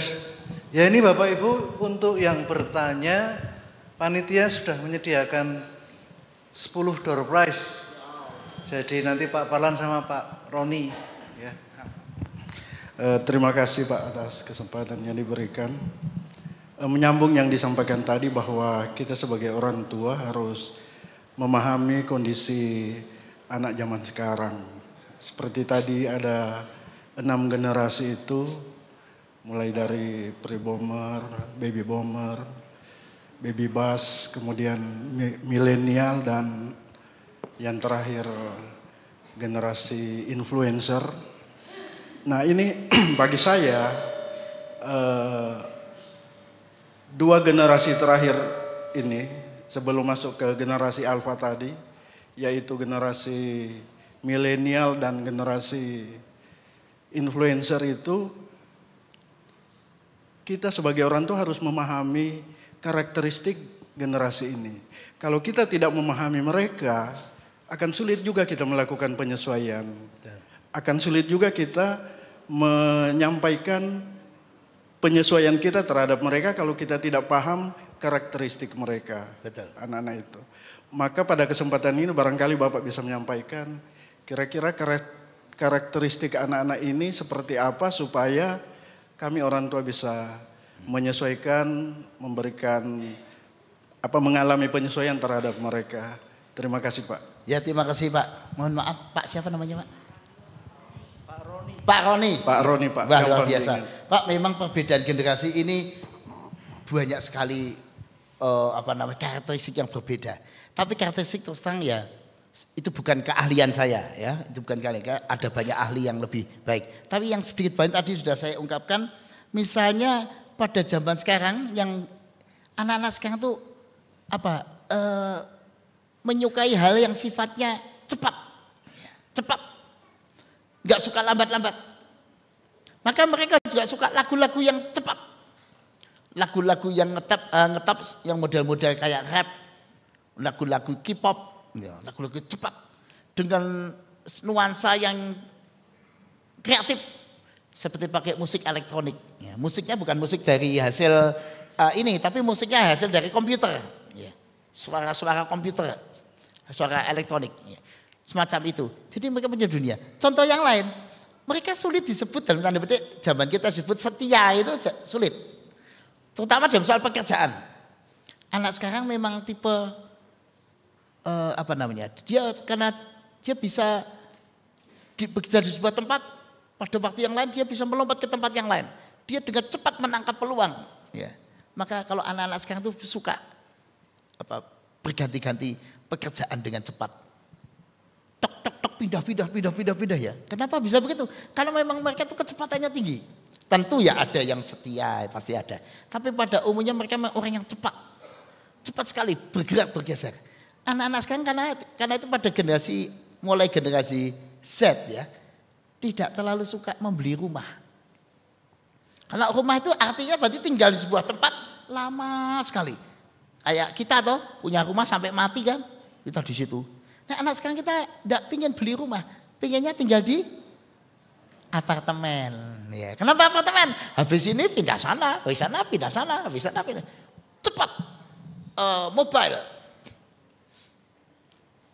Dan masih banyak karakteristik lain itu dalam soal pekerjaan. Nah yang paling masalah itu juga soal dalam berdialog, ya, berkomunikasi. Anak-anak sekarang nggak bisa mendengar dari satu arah, dia suruh diam. Dulu kan kita kalau orang tua bicara kan kita diam, ya, mendengarkan nasihat, ya kan? Ya. Anak sekarang nggak bisa. Maka maunya itu ya didengar, berdialog. Ya.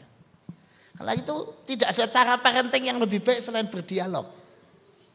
Kalau anak dulu kan zaman-zaman bapak ibu kan sudah sendiko dawuh ya kan. Bapak ibu ngomong apa ya? Yang nggih Pak, nggih. Kan cuma nggih kan? Mau ngomong apa lagi? Enggak boleh bantah kok. Dan kita anggap bahwa orang tua itu benar kan.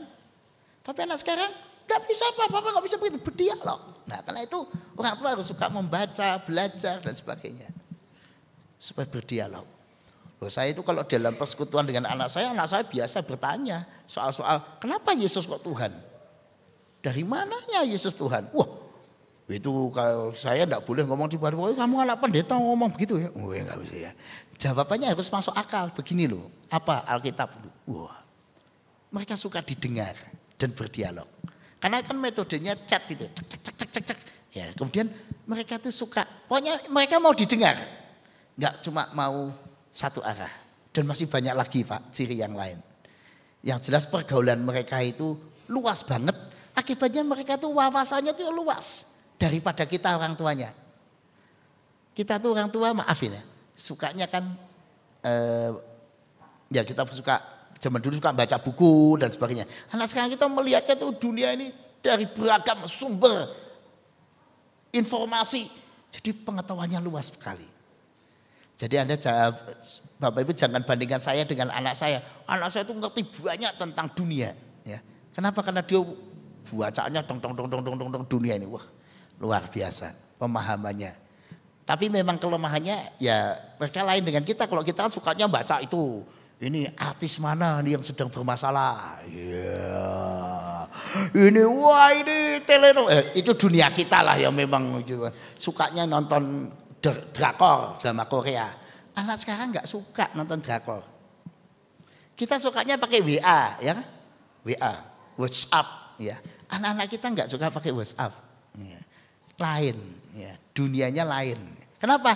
Terlalu lambat kok WhatsApp buat mereka. Mereka sukanya model-model kayak TikTok, model kayak Insta, buatnya komunikasi cepat, dan seterusnya. Tentu masih banyak lagi, ya, karena itu perlu dipanggil ahlinya ya, bukan saya itu ahlinya ya. untuk bicara soal ciri khas generasi. Tapi yang penting hari ini kita bisa belajar. Tahu perbedaan, kita sendiri harus siap menerima perbedaan dan berdialog. Itu Pak. Amin. Ya. Cukup ya Pak ya sih? Ya. Oh silakan. Bapak Ibu, semoga ini jadi berkat buat Bapak Ibu sekalian. Tuhan memberkati.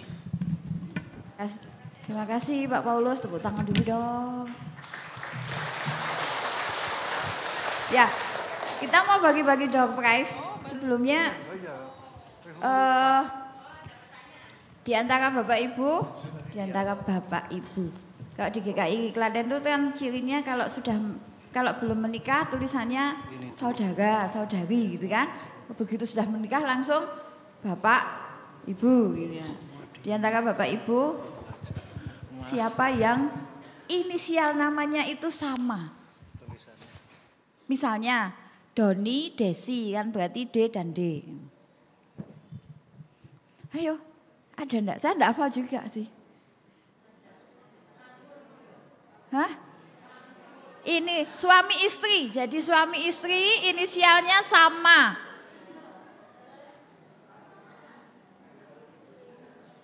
Pelangi, oh jebule Pelangi Purnawan. Kak Yosi dapat Pak Pur dan Bu Pur. Jebule inisialnya podo, Pelangi Purnawan. Ternyata di depan Purnawan ada Pelangi. Di samping ding. Dapat enggak? Dapat lah. Dapat ya. Dapat satu apa dua? Satu lah, satu keluarga biar berbagi. Satu. Mau menerima apa enggak ini? Jangan-jangan menolak. Ada lagi, satu lagi kalau ada enggak apa-apa. Ega katanya. Beda dong.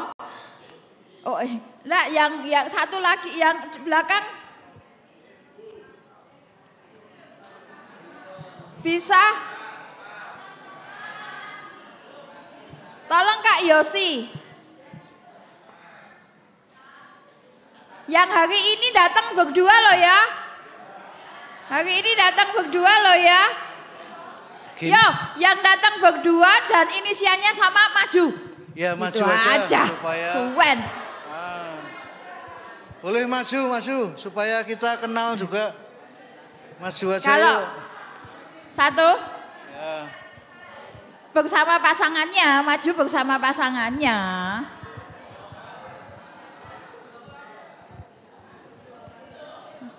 Oh. Ya.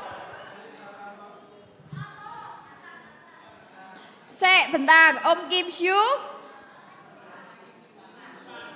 Tan Kim Syu, lalu, tapi kalau pakai namanya pakai marga, yang dianggap namanya atau marganya Pak? Kasih aja lah. Mari maju. Oke, yang kedua, masih berapa berarti? Masih 6. Saya mau ada 2 pasang maju ke depan. 2 pasang. Ini enggak pakai syarat. Pokoknya 2 pasang maju ke depan.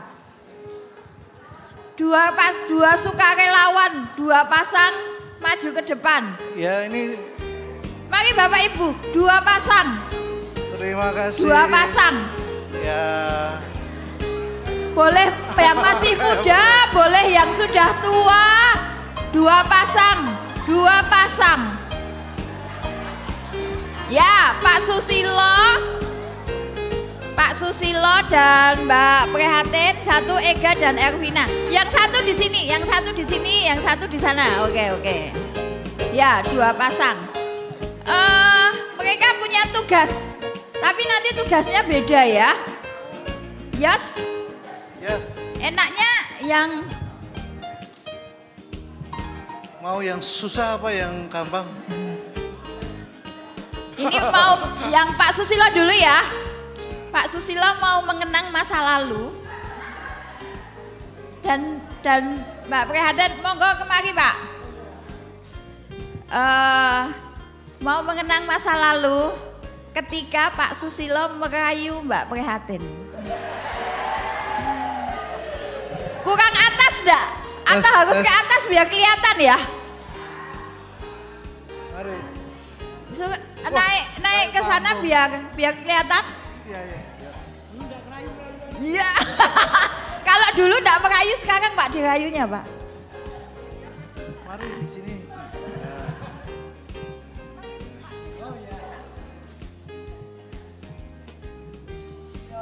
Merayu ungkur-ungkuran sih Pak. Oh iya. Kodok nengah Pak. Mic-nya buat yang merayu.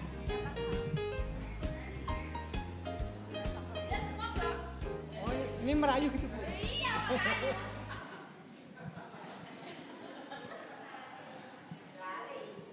Kali. Kali ya Bu.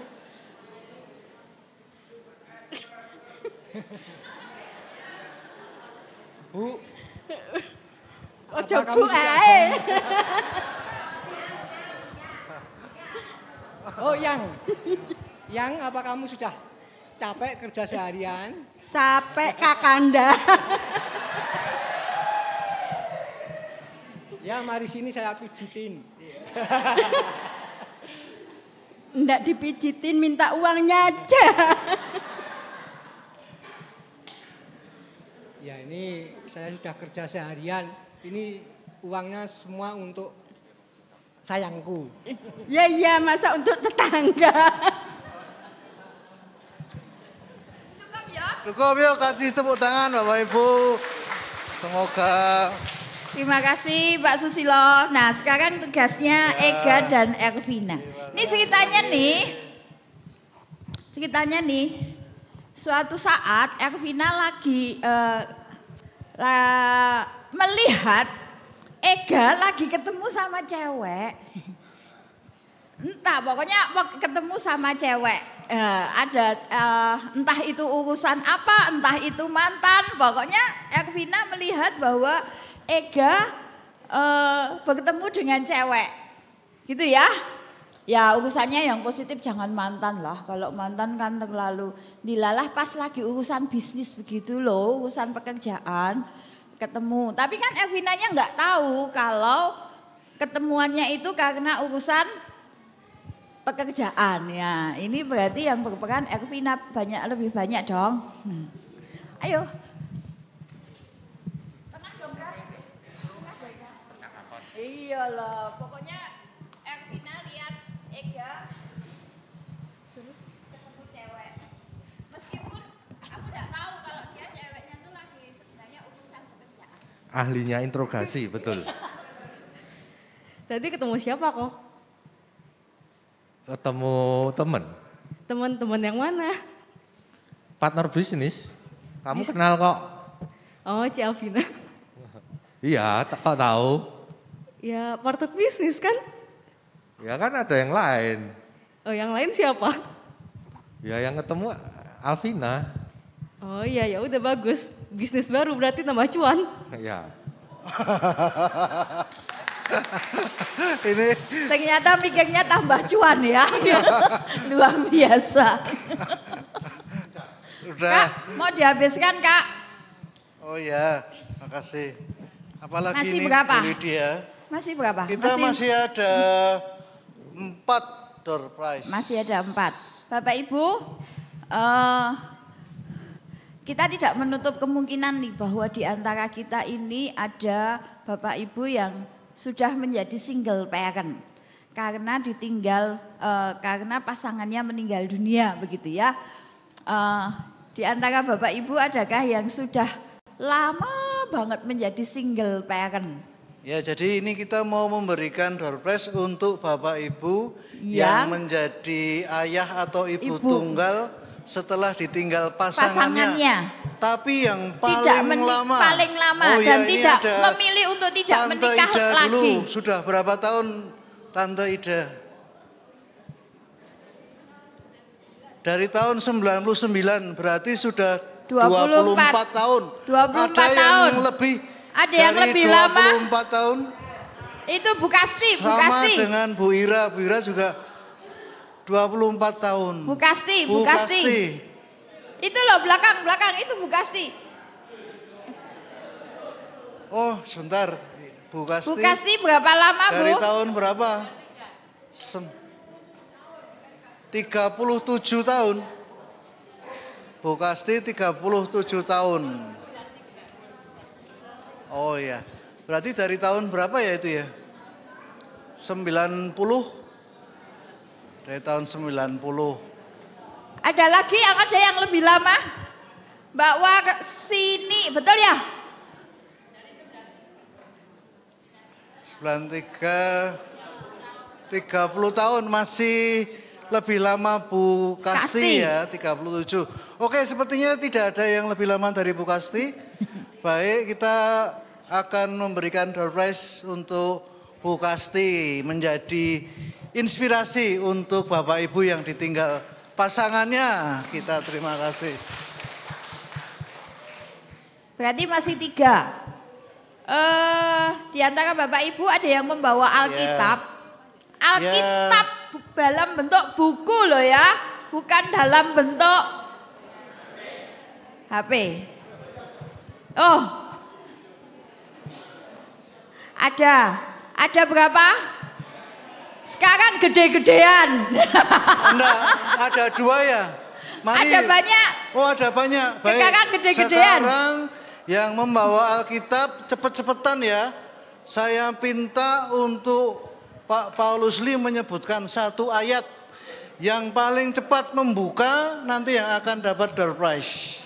Yes. Ayat yang sulit dicari, Pak. Ayat yang paling sulit dicari.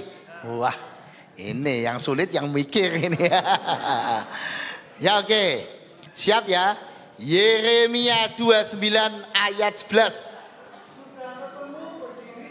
Yeremia 29 ayat 11. Ya, baca. Bu, berdiri Bu. Dibaca dari situ Bu. Ya, baca. Betul, udah betul itu. Udah betul. Ya, selamat Pak Agus Halawa. Tidak heran ya, beliau ini adalah seorang pengkhotbah. Pengkhotbah juga, jadi hafal letak-letak buku Alkitab. Ya. Masih 2 kan? Ya, masih 2. Dihabisin ya? Ya. Oke. Apa tema khotbah minggu kemarin? Tema khotbah minggu lalu, yuk berdiri atau ngacung. Wah, ini adiknya dulu. Bu Pelangi enggak boleh curang. Hah? Adiknya dulu. Oh, adiknya tahu. Apa? Keluarga Cemara. Maksudnya hari Minggu kemarin Bapak Ibu, bukan hari Jumat yang lalu. Iya ini.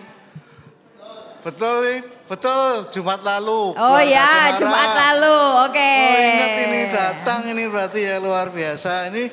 Ya. Nah, berarti sekarang pertanyaannya tetap yang hari Minggu kemarin, Kak. Ya. Hari Minggu kemarin. Ini door prize terakhir mendapat bonus kardusnya sekalian. Oke. Kita sepedanya? Jangan, sepedanya kita simpan sepedanya dulu. masih disimpan untuk tanggal 29. Ya, jangan lupa ya Bapak Ibu. Apa pertanyaan terakhir? Apa? Tema khotbah hari Minggu kemarin. Oh ya, khotbah hari Minggu lalu. Siapa? Dari Pesu. Dari Budget Pesu. Nah, bentar, Manu dulu, Mas Margiono dulu. Pak Margiono. Apa? Luar biasa, masih diingat panggilan untuk bersuka cita. Ya, selamat Pak Margiono. Ya, kita mau akan door prize-nya sudah habis. Sudah habis. Ketemu lagi door prize minggu depan. Jumat depan. Ya. Jumat depan masih ada sekalian pengumuman Bapak Ibu. Jumat depan itu sama spesialnya dengan hari ini. Kalau hari ini kita bersama Pak Pendeta Paulus Lee. Minggu depan kita bersama Pak Pendeta Fendi Susanto. Ya. Jumat depan. Jumat depan. Ya, kita mau doa syafaat. Mari Pak Paulus, karena Pak Paulus juga akan segera rapat di Jogja.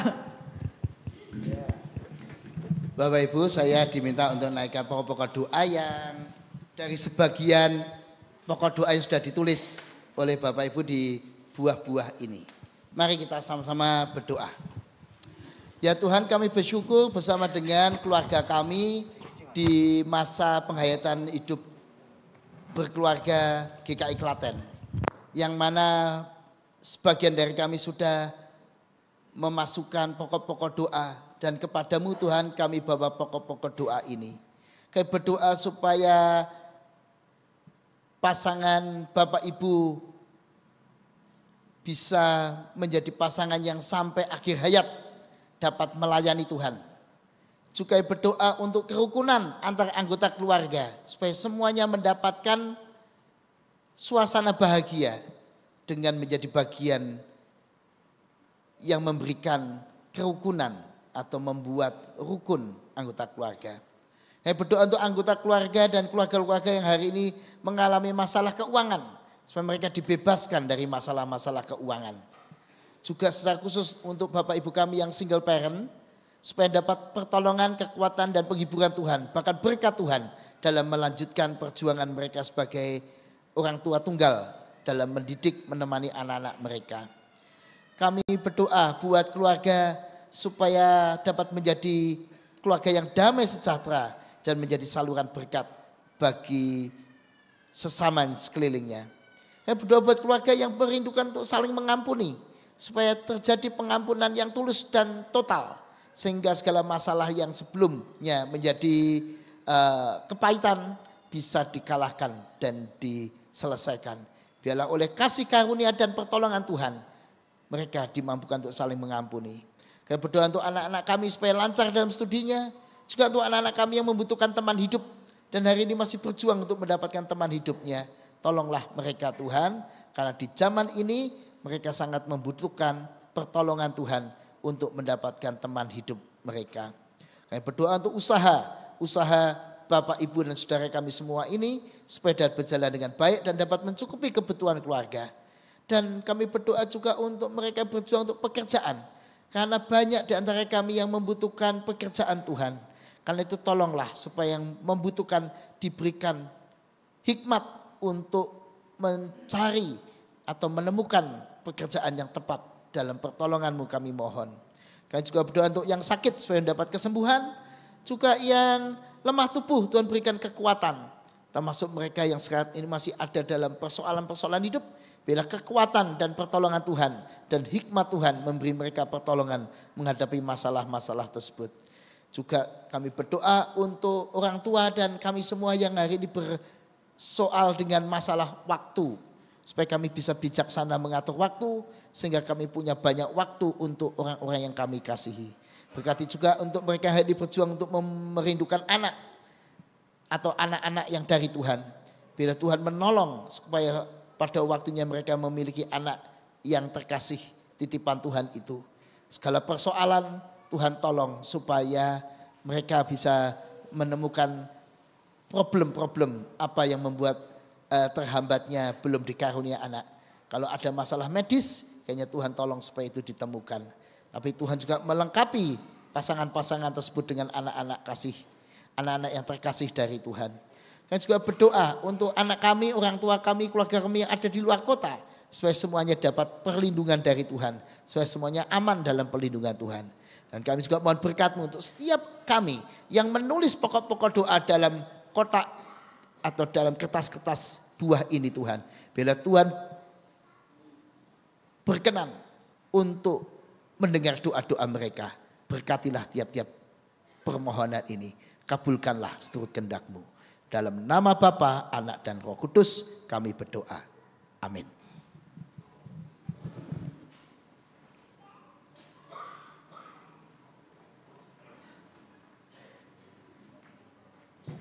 Terima kasih Pak Paulus atas semuanya dan sungguh bersukacita sore hari ini, termasuk sukacita kita untuk mengucap syukur untuk setiap berkat Tuhan. Kita akan mengumpulkan persembahan kita dan kita akan bersama-sama memuji dari KJ 393, Tuhan betapa banyaknya.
padaku. Berkat terindah ialah ku jadi anakku. Terima kasih ya Tuhanku atas keselamatanku. Padaku telah Kau beri hidup bahagia abadi.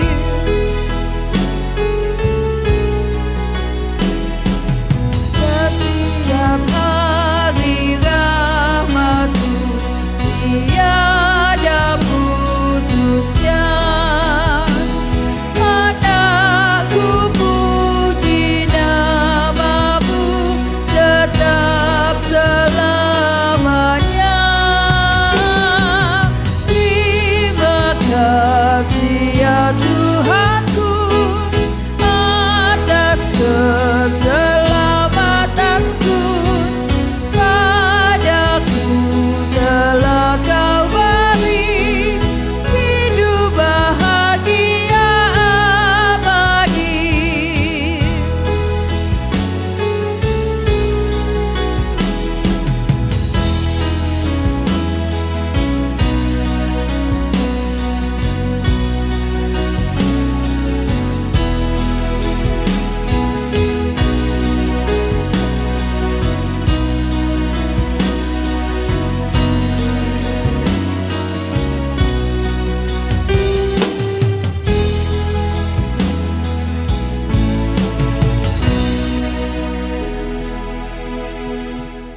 Kita mau bawa persembahan ini dalam doa sekaligus doa penutup dan juga doa makan. Mohon kesediaan Ibu Pendeta Pelangi untuk berdoa. Dan setelah doa kita mau nyanyi satu lagu lagi ya Bapak Ibu. Mari Bapak Ibu kita satu di dalam doa. Kalau pada malam hari ini kami boleh mempersembahkan persembahan yang kami berikan, sesungguhnya itu semua datang dari Tuhan. Kemurahan dan berkat Tuhanlah yang boleh kami terima, dan biarlah apa yang kami persembahkan pada malam hari ini menjadi tanda syukur kami, pengakuan kami bahwa apa yang kami terima sesungguhnya datang dari Tuhan. Apa yang Tuhan percayakan kepada kami sesungguhnya Tuhan rindu juga agar semua itu boleh menjadi berkat bagi banyak orang, juga bagi gereja-Mu GKI Klaten. Terima kasih ya Tuhan, kiranya Engkau juga yang memberkati penatua yang akan mengelola persembahan ini, biarlah boleh dipakai untuk kemuliaan nama Tuhan dan menjadi berkat terutama bagi mereka yang membutuhkan. Terima kasih untuk persekutuan pada malam hari ini ya Tuhan, di mana di dalamnya kami boleh belajar bahwa setiap masa, setiap zaman memiliki kelebihan dan kelemahannya masing-masing. Ada banyak nilai-nilai positif, tapi juga ada nilai-nilai yang harus diperhatikan. Biarlah dengan terbuka kami mau belajar terus dengan rendah hati di dalam tuntunan terang kuasa Roh-Mu yang kudus. Terima kasih untuk hamba-Mu Pendeta Paulus Lee yang telah menyampaikan firman Tuhan dan juga wawasan yang boleh diberikan bagi kami. Biarlah itu juga menolong kami untuk terus bertumbuh sebagai keluarga Kristus, sebagai anak-anak Allah yang pada akhirnya berbuah bagi kemuliaan nama-Mu. Kiranya Engkau yang terus memperlengkapi pelayanan Pendeta Paulus Lee di tengah-tengah jemaat-Mu GKI Gejayan.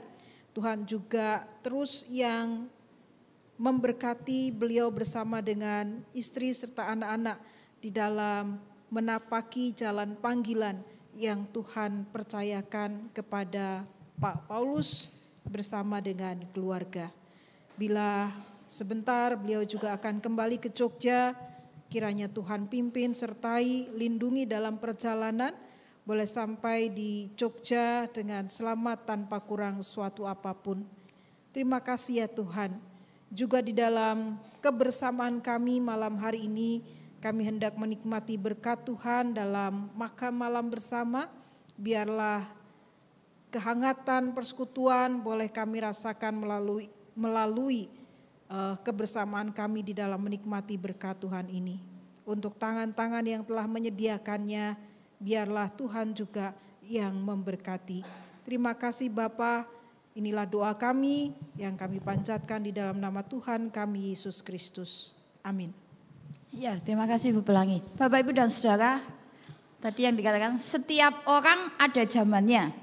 Setiap zaman ada orangnya, begitu ya. Tetapi walaupun setiap zaman itu berbeda-beda, tapi kita percaya bahwa setiap rumah tangga kita akan terus berbahagia jika Tuhan ada di dalamnya. Dengan bangkit berdiri, berbahagia tiap rumah tangga.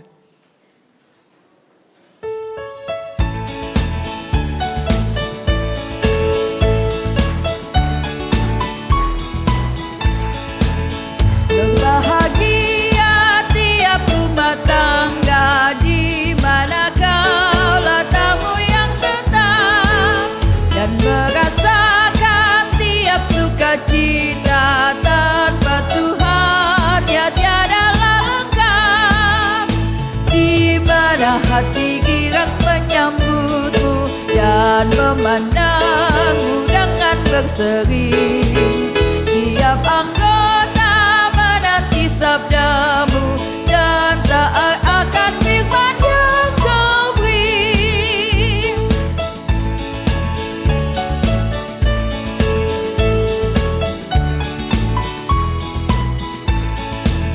Berbahagia rumah yang sepakat hidup sehati dalam kasih-Mu, serta tekun mencari hingga dapat damai kekal di dalam sinar-Mu, di mana suka duka kan dibagi, ikatan kasih semakin teguh.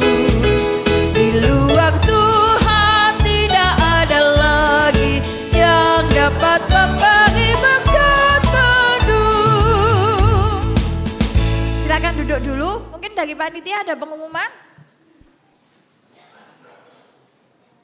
Dari panitia, halo. Ada pengumuman? Oh, tidak ada. Kalau begitu sampai jumpa di persekutuan gabungan minggu depan. Dipersilakan untuk menuju ke samping, kita akan bersama-sama menikmati berkat Tuhan. Mari Bapak Ibu.